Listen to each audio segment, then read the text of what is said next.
আমি আজকে আপনাদের দেখাবো রেডিওথেরাপি কিভাবে সম্পন্ন হয় একটা পেশেন্টের। এখানে আপনারা দেখতে পাচ্ছেন এটা হচ্ছে ইউনিফর্ম বেস প্লেট, এটা পেশেন্টের থেরাপি দেওয়ার জন্য ব্যবহার হয়। এটা হচ্ছে উইং বোর্ড, যে পেশেন্টগুলো লাং ক্যান্সার এছাড়া হচ্ছে ইসোফেগাস ক্যান্সারগুলো সে পেশেন্টের ক্ষেত্রে আমরা এই বোর্ডটা ব্যবহার করে থাকি। পরে আরও কিছু জিনিস দেখতে পাবেন এখানে। এটা হচ্ছে বোলাস, যেটাকে আমরা বোলাস বলে থাকি। এটা শুধু স্কিনের উপরে দেওয়া হয়ে থাকে ক্যান্সার পেশেন্টের থেরাপি এরিয়ায়, যেন এটা হচ্ছে থেরাপি ডিপে প্রবেশ না করতে পারে, স্কিন সারফেসে পেয়ে থাকে। এটা হচ্ছে এটা দিয়ে আপনার লেজার বের হয়ে থাকে, যেটা আপনি দেখতে পাবেন।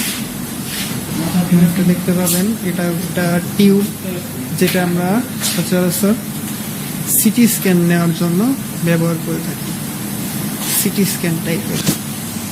এর নিচে আরেকটা ডিটেক্টর আছে, যেটা দিয়ে আমরা এক্স রে নিয়ে থাকি পেশেন্টের।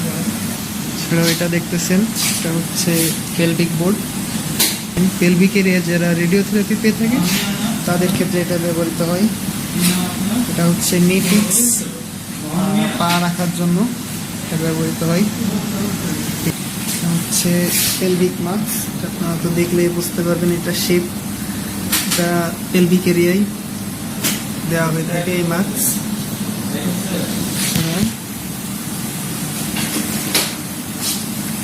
আরও তো এগুলো দেখতেছেন হচ্ছে আপনার কিছু মাউথ বাইট রাখা আছে, যেগুলো পেশেন্টের থেরাপির সময় মুখের ভিতর দেওয়া হয়। তা দিলে এখানে আপনারা কিছু যন্ত্র দেখতে পাবেন, এগুলোকে আমরা ইলেকট্রন দেওয়ার ক্ষেত্রে ব্যবহার করি। ইলেকট্রন দেওয়া হয় স্বাভাবিকভাবে যেসব পেশেন্টের স্কিন সারফেসে ক্যান্সার থাকে তাদেরকে শুধু ইলেকট্রন দেওয়া হয়। আপনারা এগুলো যা দেখতেছেন একটা মাস্কের মতো, এগুলো হচ্ছে থার্মোপ্লাস্টিক মাস্ক। এগুলো পেশেন্ট প্রতিদিন সেম পজিশনে সেট আপ করার জন্য এগুলো আমরা ব্যবহার করে থাকি। এটা হচ্ছে ব্রেস্ট বোর্ড, ব্রেস্টের যেসব পেশেন্ট থাকে ব্রেস্ট ক্যান্সারের, সেগুলোর ক্ষেত্রে আমরা ব্রেস্ট বোর্ড ব্যবহার করে থাকি। এখানে আমাদের একজন অভিজ্ঞ মেডিকেল টেকনোলজিস্ট, তিনি রেডিওথেরাপি দেবেন পেশেন্টের। তিনি পেশেন্টের বিভিন্ন ডিভাইস সেট আপ দিতেছেন। এটাকে আমরা হেডনেক বোর্ড বলে থাকি। অ্যান্ড এটা হচ্ছে হেডরেস্ট, এটা পেশেন্টের সাইজ অনুযায়ী according to patient size we prefer করে থাকি। অ্যান্ড এটা যে দেখতেছেন এটা হচ্ছে রেডিওথেরাপি মেশিন, এটা গ্যান্ট্রি, যেটা দিয়ে আসলে রেডিওথেরাপি বের হয়। আপনারা দেখতেছেন পেশেন্টের মাস্ক পূর্বের তুলনায় অনেক টাইট হয়ে গেছে, যেহেতু পেশেন্ট রেডিওথেরাপি দেওয়ার পর অনেক সময় চেঞ্জ হয়ে যায়, ফুলে যায়, শুকিয়ে যায়, এই জন্য এগুলো অনেক টাইট হয়ে যায়, পূর্বের অনুযায়ী শেপ অনুযায়ী থাকে না। এর জন্য এটাকে আমরা আবার গলাচ্ছি। এটাকে সামান্য তাপমাত্রা দিলে এটা আবার পুনরায় গলে যায়। তো গলিয়ে আমরা আবার ঢিল বানিয়ে পেশেন্টকে সেট আপ দিব। এদিকে পেশেন্ট সেট আপের কাজ চলতেছে, দেখতে পাচ্ছেন। পেশেন্টকে সমানভাবে শোয়ে আর মাস্ক সেট করা হচ্ছে। ব্লু কালারের যেগুলো দেখতে পাচ্ছেন এগুলোকে আমরা ভ্যাকলক বলে থাকি। এগুলো পেশেন্ট সেট আপের ক্ষেত্রে ব্যবহৃত হয়। এখন পেশেন্ট সেট আপের কাজ চলতেছে, দেখতেই পাচ্ছেন।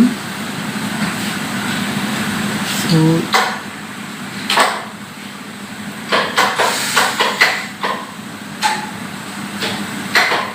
যে আলোওয়ালা জায়গাটুকু দেখতে পাচ্ছেন, আসলে শুধু এই জায়গাটুকুই রেডিওথেরাপি পাবে বা রেডিয়েশন করবে। এই লেজার লাইট দিয়ে আমরা পেশেন্ট সেট আপ করে থাকি সেম পজিশনে প্রতিদিন। আমাদের সেট আপ কমপ্লিট হয়েছে।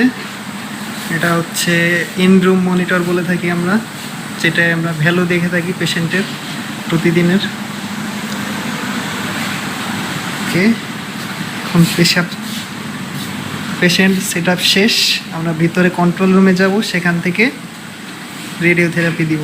এটা হচ্ছে আমাদের কন্ট্রোল রুম, এখান থেকে আমরা মেশিন কন্ট্রোল করে থাকি।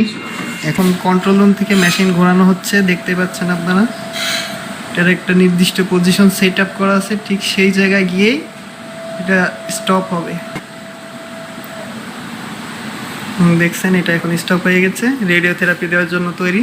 পেশেন্ট থেরাপি রেডিয়েশন পাচ্ছে, এটা আওয়াজ হচ্ছে এখানে আপনারা দেখতে পাচ্ছেন মনিটরে।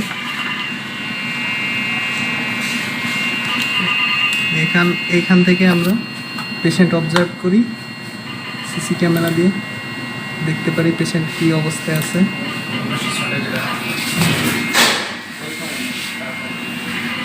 এবং একটা নির্দিষ্ট সময় আছে, সেই সময় পর্যন্ত রেডিওথেরাপি পেতে থাকে।